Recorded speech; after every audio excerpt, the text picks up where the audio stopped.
Today's episode is brought to you by Proud Wolves. It is Proud Wolves' mission to make sure children all over the world have free access to cultural activities and sport. Proud Wolves helps organisations to change their income models and stops them relying on membership fees for children. Find Proud Wolves on Facebook for more information. Now, get ready for your All-NBA Team of the Week.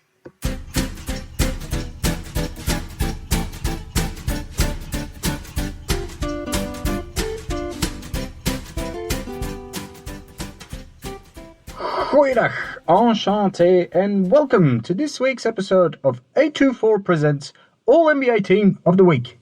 We are halfway through the second round of the playoffs, and the only thing I know for sure is that I was wrong. The Lakers didn't beat the Suns, Dallas wasn't strong enough to knock off Kawhi, the Knicks couldn't surprise the Hawks, Jokic was better than Lillard, and the Nets are so much stronger than the Bucks. Almost everything I predicted so far in these playoffs has been wrong.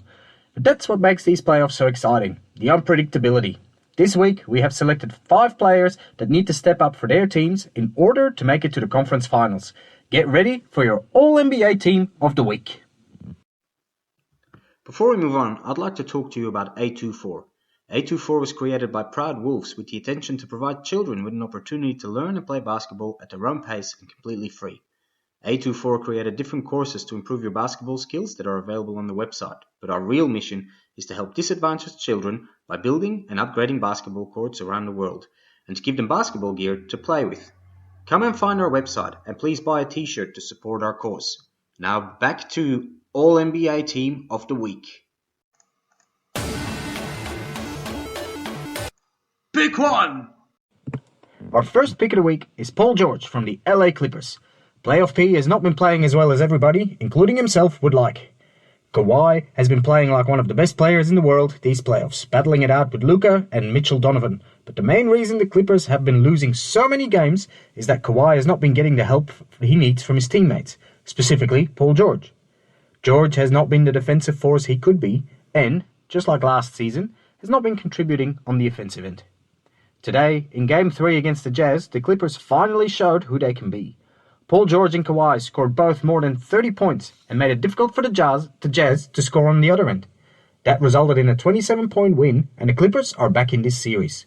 If they can win the second game at Staples Center too, PG and Kawhi can return to Salt Lake City with a lot of confidence. I believe that they can be the best team in these playoffs, but they need to play for it. Too often, I get the feeling that the Clippers just want to be given the trophy instead of fighting for it. That attitude comes mainly from PG, and if he can turn it around, only Durant and the Nets could stop these guys. Pick 2! Our second pick of the week is Khris Middleton of the Milwaukee Bucks. The Bucks are being beaten up by the Nets. The first 2 games in this series looked like the Nets were playing a G League team. That's how easy they were beating them. The third game went to the Bucks, but it wasn't really a game to be proud of. A must-win game for the Bucks, and they went back to the 90s to beat the Nets in an old-school 83-86 win. At the moment, there is a lot wrong with the Bucks, who are unrecognizable from the regular season. But the main problem to me lies with the number 1 guy, Giannis.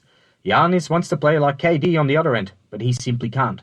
He needs to be playing like Shaq instead. Nobody, including Coach Bud, wants to tell Giannis that he can't shoot 500 bricks a game, because every time he shoots, he basically just turns the ball over. The reason Giannis is playing this way is because he doesn't trust his teammates to get it done right now. And that is where Middleton comes in. Middleton needs to make sure Giannis trusts him to get it done and set the pace in the offense. Middleton needs to lead this offense, especially late in the game, and he has to take his responsibility on the court. Yes, this is Giannis' team, and it will always be his team, but that doesn't mean that he has to take every shot. Especially because his shooting is horrendous this playoff season. Middleton can take all these problems away. Pick 3! Our third pick of the week is John Collins of the Atlanta Hawks. The Hawks surprised the Sixers in Game 1 of the series, but have lost the following 2 games. It seems like Philly has worked out how to stop Trae by putting Ben Simmons and Matisse Thybulle on him. Obviously, Trae is still getting his numbers, averaging 28 points a game and just under 10 assists a game. But they slow him down, disrupting the flow of the Hawks' offense. Under the boards, Capella is doing what he can to stop Embiid, but nobody's really slowing him down. That leaves John Collins, who was pretty invisible against the Knicks, with the opportunity to be the guy in this series.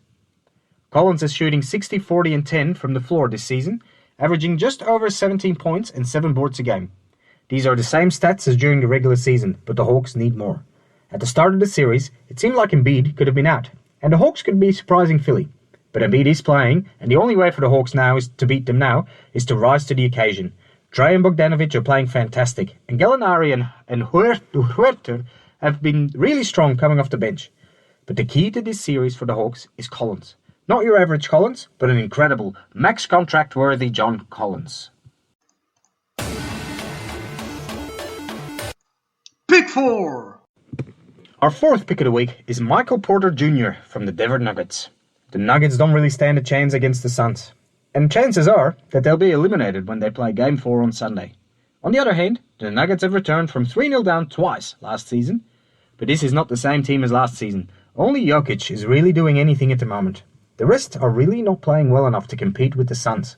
And the only other player on the Nuggets roster who could be is MPJ, but he has been struggling with his back. He has played every game so far in this series, but he has not been as dominant on the offensive end as expected, and defensively, he's just a disaster. In the last game, Devin Booker made him look absolutely ridiculous, like a child. The Nuggets need MPJ to play at the very least on a superstar level to make up for not having Jamal Murray. He did that against the Blazers, but they didn't play much defense. Now that he is up against a stronger defensive team, he can't provide the numbers night after night that Denver needs. But even if Denver goes out with a sweep, what they have achieved this season with an injury-riddled roster has been incredible. Pick 5! Our fifth pick of the week is James Harden of the Brooklyn Nets. Harden has been out with a hamstring injury this series. He played less than a minute in the first game before leaving the game and not returning. The Nets didn't need him at all so far because the Bucks have been terrible. And they might not even need Harden at all in the Eastern Conference because the way they play right now, I don't see anyone in the East who can stop him. But once the finals come around, the Nets will want to be able to count on James Harden. Even if it's just as insurance in case Kyrie, or worse, KD, goes out with an injury. At the moment, the Nets haven't released a timeline yet for Harden. He could be out for the season, or they might be keeping him under wraps to surprise the Bucks if they need to. Right now, the Nets are amazing with KD and Kyrie, but add Harden and they will be unstoppable. This is our All-NBA Team of the Week. Please share our podcast and give us 5 stars. If you have any questions, you can contact the show on a24office@gmail.com. Thank you for listening. Ballers out.